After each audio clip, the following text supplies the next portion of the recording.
Ever get that feeling? Like you're trying to wrap your head around something really big, something that could totally change how you see the world. But then you run into this massive wall of information, and it's like, whoa, too much. Yeah, totally. It's like information overload, Yeah. right? You end up feeling more confused than enlightened. Exactly. So that's what we're dodging today. Yeah. Think of this as, I don't know, like a fast track to understanding. No information overload here. We're going deep, but we're keeping it focused. That's a great way to put it. We're diving into the Taoist perspective on, well, on the meaning of life. We're drawing from a source that really breaks down this ancient wisdom. And it's not just some vague philosophical stuff. This is about core parts of our lives, Right, about that feeling of being connected to everything. about the work we do on ourselves, Yeah. inside, hmm and how we handle our relationships, even how we deal with change and, the stuff we all got to face eventually. Absolutely. And it's interesting. The source we're looking at, it compares the Taoist view with Western psychology. It does. It really highlights the differences in how they approach the same questions about life. Yeah, it's a fascinating contrast. So your mission, should you choose to accept it, and let's be honest, you're already here, so you kind of have, is to absorb, like a sponge, the most insightful stuff from this Taoist perspective. Think of it like putting on a new pair of glasses. It might just show you a whole new dimension to, well, to how you see your place in the universe. Exactly. All right, let's jump in. The Taoist idea of the universe, it's pretty different from how we usually picture things, scientifically speaking, right? What really stands out in the source is this understanding of the universe, not as separate parts, but as this living, breathing whole, almost like one giant organism. Wow, that's so different from the way we often think about it, like a machine or something. Right. In Western thought, we often see things as very mechanistic. Yeah, like cogs and wheels and stuff. Exactly. But the Taoist view is so much more organic. So where does that leave us? Like, you and me as individuals in this big, interconnected picture. Right, if everything's kind of flowing together like that, what does that mean for each of us? Well, in Taoism, you're not seen as this isolated thing. You're part of this cosmic flow. The source really emphasizes this interconnectedness. Which is a big difference from how Western psychology often focuses on, the individual. That's right. It's more about individual autonomy, personal achievement, that sort of thing. It sounds like a much more integrated way of looking at things, to be honest. You're not just floating around on your own, you're part of this bigger thing. And that kind of brings us to Wu Wei. I feel like when people first hear that, they think it means doing nothing at all. I know, right? It's often misunderstood. But that's not what it's really about, is it? What does our source material say about Wu Wei? It's definitely not about passivity.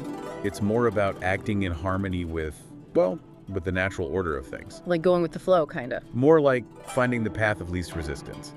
The source uses this great analogy of water. Think about how water flows. It yields to obstacles. It finds the easiest way around. Right, it doesn't fight against the rocks or anything. Exactly. But over time, that persistent flow of water, it can carve through even the hardest rock. Wow. So it's about working with the universe rather than against it. That's a really good way to put it. And that can feel very different from how we're often encouraged to approach things in the West. It's more about actively shaping your destiny. Yeah, like seizing opportunities and making things happen through sheer willpower. Exactly. But Taoism suggests something different. It's more about aligning yourself with the Tao, with the natural rhythms of the universe. That's a fascinating contrast. It's like two totally different approaches to navigating life, almost. It is, and the source does a really good job of highlighting that nuance. So let's shift gears a bit and talk about inner cultivation.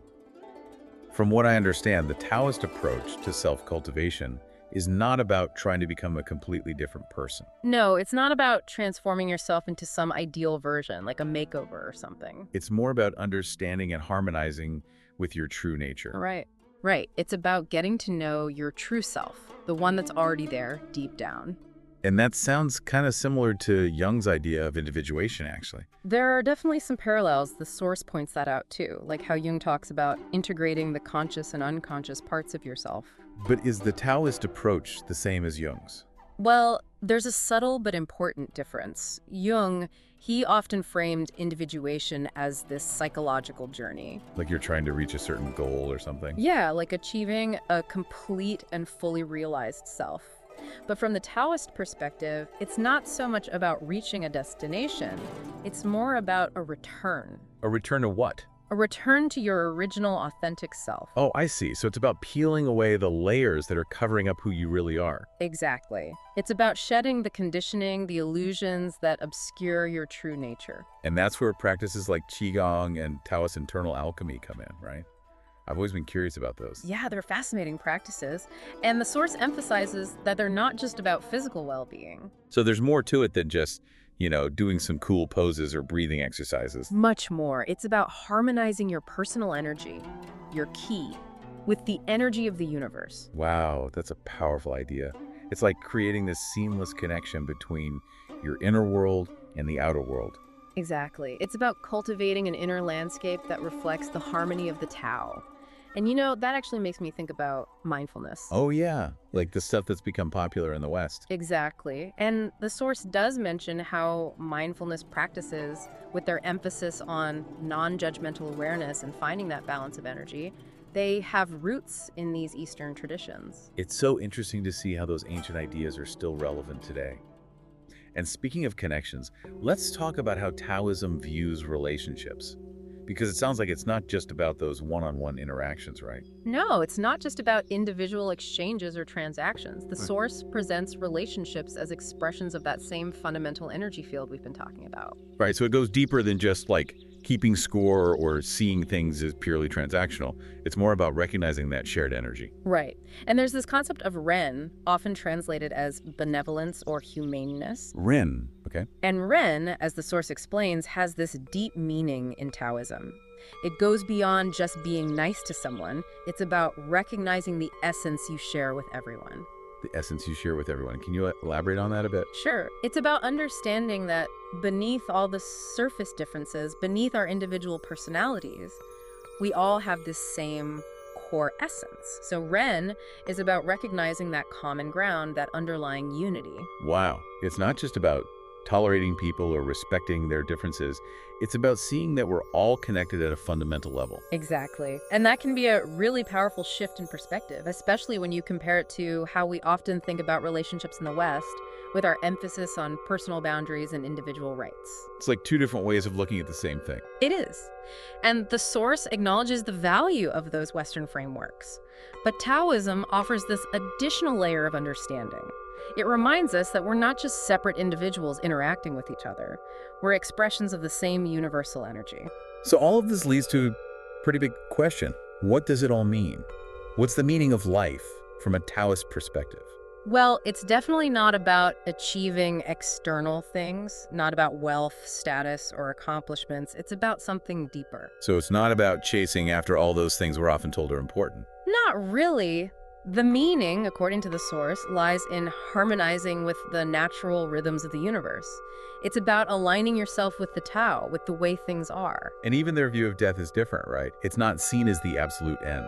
You're right. Taoism sees death as a transformation of energy, as a natural part of the cycle. It's like returning to that original state before everything took form. Exactly.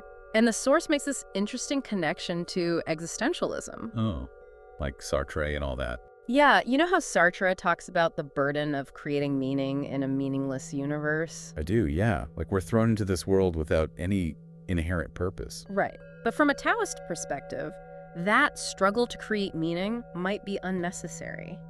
Because meaning is already inherent in the universe. It's already there, we just had to align ourselves with it. Exactly.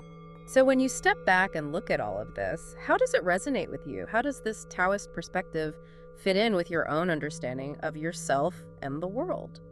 It's definitely challenging some of my assumptions. Yeah. It's like, it's not trying to say that everything Western thought has come up with is wrong, Right. but it is offering this additional layer of wisdom, a different way of seeing things. I think that's a great way to put it. It's like the source says, it's a subtle but profound complement to those Western psychological insights. Yeah, I like that. A compliment. It's about expanding our perspective, not replacing it with something completely different.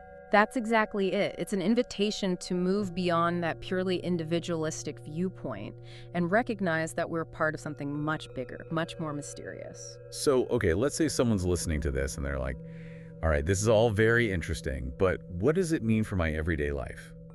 What are some practical takeaways from this Taoist perspective? Well, on a practical level, it's about cultivating that inner stillness we talked about. It's about becoming more aware of the interconnectedness of everything around you. Like really seeing those connections. Yes, exactly. And it's about learning to respond to life's challenges with more flexibility, less resistance, kind of like the image of water we were talking about. Right, flowing around obstacles instead of trying to bulldoze through them. Yes, exactly.